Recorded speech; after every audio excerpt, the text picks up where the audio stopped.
Chelsea Football Club, I hope this isn't real. I hope there wasn't an 18-page document written to why Mauricio Pochettino should have been sacked after 10 months of you spending 3 months trying to employ him. Well, apparently it's true. We're going to break it down. And Todd Boehly was going against the experts. The man that thought of the experts is going against it. It's going to be very interesting. And wait till you hear this. Honestly, I don't rant normally when it comes to stories like this, but today I might be a little bit annoyed. Just a little bit. Furthermore, Earls Court. What is it? Well, Earls Court is a place in London, and apparently Chelsea are going to look at it to move the club from Stamford Bridge to Earls Court for a new stadium. A lot of people don't like this idea because a lot of people want to stay at Stamford Bridge, but I need to tell you one thing. Do you want the big stadium? Do you want to generate the revenue to buy the bigger players? Do you want to pay the bigger wages? Well, we're going to have to move. Let's talk about it. What's happened? Why is the deal potentially back on? And finally, Datro Fofana. Datro Fofana's deal to AKE Athens? It looks like it's collapsed. And now I've got one question to ask all of you,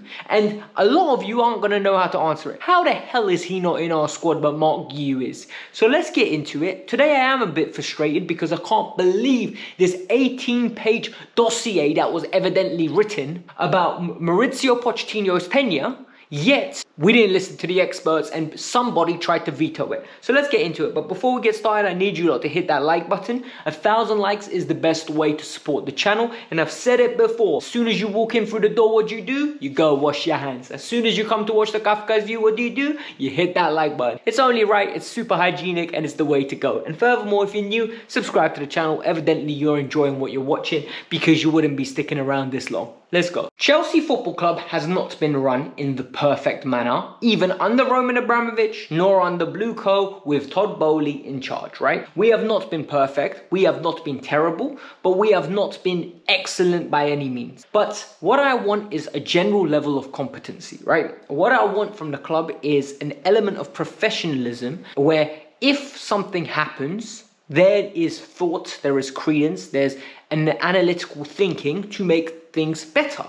So what happened? We gave Graham Potter a huge contract. We got rid of somebody that we all loved. I think 99% of fans adore Thomas Tuchel. And honestly, even this summer, I was saying bring Tuchel back. I would have happily taken Tuchel back. Yet, they got rid of him. They brought in Graham Potter. Graham Potter comes in, had a very difficult job. And honestly speaking, I've heard certain segments of the Chelsea fan base say, any manager coming in into those circumstances would have failed. I don't disagree with him.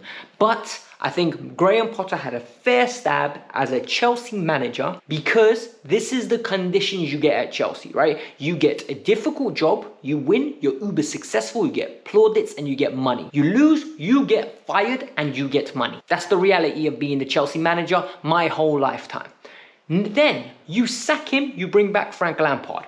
You bring back Frank Lampard in an interim position, give me the worst 3 months I've ever had as a Chelsea fan, where I literally couldn't stand watching Frank Lampard's tactics, and the season was over. Players weren't bothered, they were planning their routes out of the club.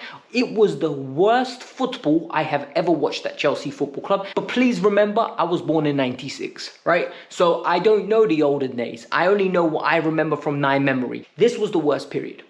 I said, you know what? This is the right thing. We need to go through this pain because they've got 3 months to make the decision on who they want to get. They got Mauricio Pochettino. It is fully documented where in videos where he's announced, I said, I don't know anything about this deal purely based on the fact I don't think there's any outstanding candidate, but I would not give Pochettino a job because I don't think he's the right man. They thought he was. Paul Winstanley and Lawrence Stewart, you spent 3 months going after him. For only 10 months later, according to articles that are coming out, right, from the Times, they spent an 18-page dossier. It's a mini dissertation. For those of you that went to university, right, that's 10,000 words. Definitely 10,000 words in there, right? They spent 10,000 words on an 18-page dossier saying why Chelsea had to sack Mauricio Pochettino immediately. And according to the article, Todd Boehly said no. He wanted to veto the decision. No, we're going in the right direction. First of all, I'm going to ask you this. Isn't Todd Boehly the person that wants to hire an expert to be in charge of the whole thing and make the decisions? And only the biggest of big decisions he wants to have an input in? Yes, he is. This is what we're hearing from the reports. Secondly, Mistakes happen, but how the hell do you find out that it's a mistake 10 months later? If something of this magnitude is a mistake 10 months later, you didn't do your due diligence in those 3 months. You didn't interview the right people. You didn't do your checks, because everything Pochettino did in this Chelsea job, we all knew. We all knew Pochettino depended on physicality and pace and power in his team. His midfield structure would have been very bullish. He wanted Conor Gallagher type players. So why on earth do you give him the job and then straight away, within 10 months, you're ready to sack him? And the thing is, it's not 10 months, because for you to go and get 18 pages worth of work means you started having these for 6 months in minimum. 3 months of those were pre-season. So don't give me none of this nonsense. This for me stinks of amateurness, it stinks of incompetence, and it stinks of a lack of a plan. Furthermore, now that you've got rid of him and Iqbali said, nope, I'm making a decision, I'm daddy in this shit. What happened? You went and got Enzo Maresca. I like Enzo Maresca. I knew nothing about Enzo Maresca. However, from what I've seen, I like so far. Yet, do you not think this appointment had to be a little bit more experienced? Do you not think this appointment had to be a little bit more calculated? Do you not think this appointment is actually make or break for Paul Winstanley and Lawrence Stewart? Because for me, this appointment has to work now. If it doesn't work, Enzo better not be the only one getting sacked. There needs to be Paul Winstanley and Lawrence Stewart both going. And the reason why, because it means you got your appointment of Mauricio Pochettino wrong, and then you doubled down with Enzo Maresca and you got it wrong. And for me, this is unacceptable. 18 pages after you spent 3 months trying to bring a gentleman into a job, give him £10 million, and then another year of £10 million.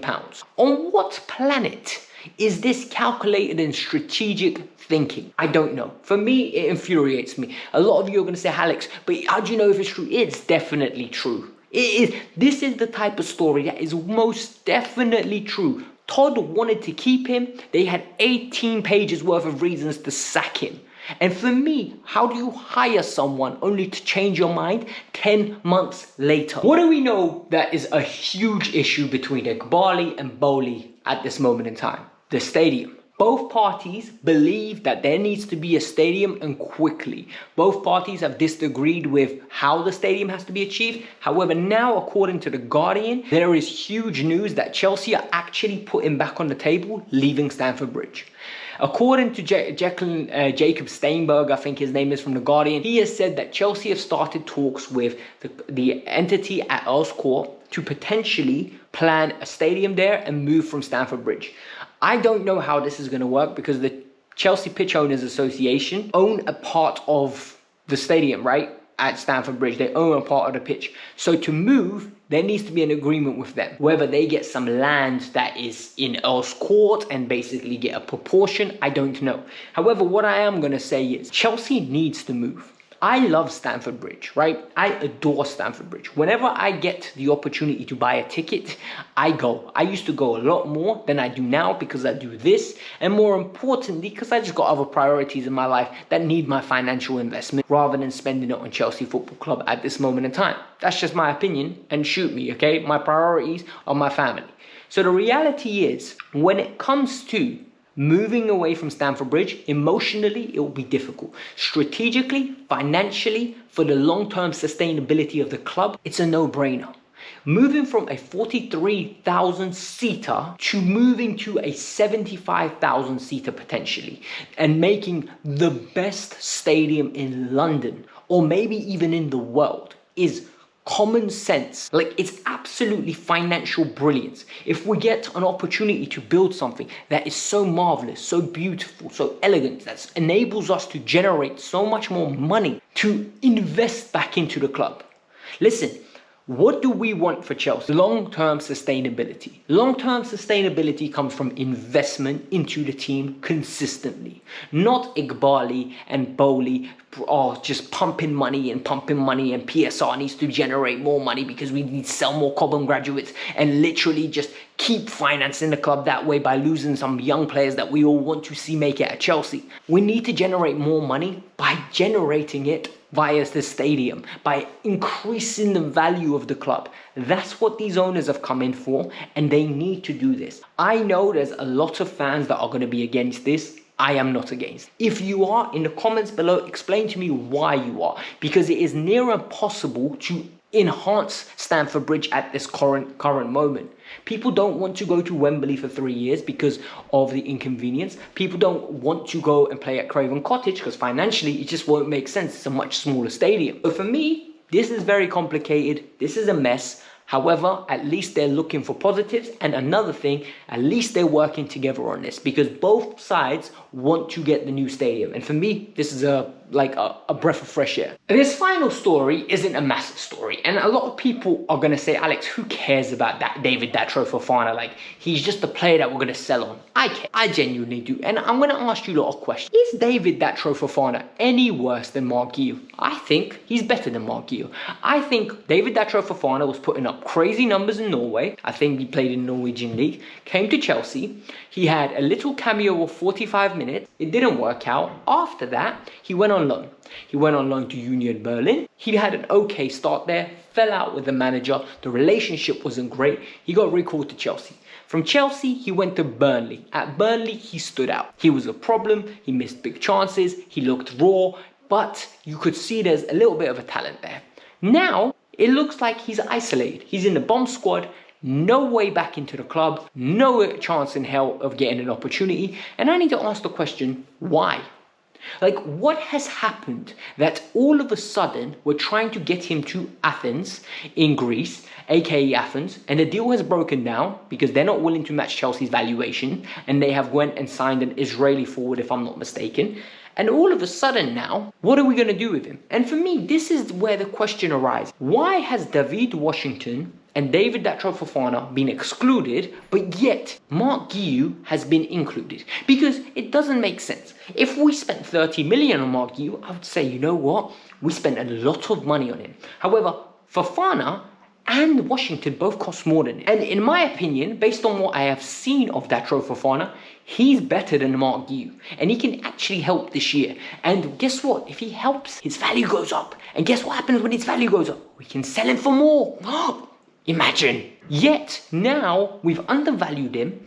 We're not using him. Guiu can't cut it in the Conference League. I've seen enough, man. Like, he's too young to play for Chelsea. He needs to go on a proper loan and play 30 games, and then we'll see what he becomes. Washington's playing for the under-20 Brazil side right now. You can't be a bad player that can't get a look in if you're playing for the under-20 Brazil side, man. I'm sorry. So for me, this is very frustrating. I'm confused. If somebody's read something somewhere, or if someone has a link to something that I can go read about what happened with David Datro Fofana, I'm very open. Please, in the comments, all of us, I want to understand what's going on. Like I said though, hit the like button, subscribe to the channel. Let me know your thoughts, because this is massive news regarding the stadium, and 18 pages on why Mauricio Pochettino should have been sacked. Boy, I knew he was going to get sacked. They definitely watched the Kavkas View. Peace out. I'm out. Man, I can't believe it. 18 bloody pages. Bruh.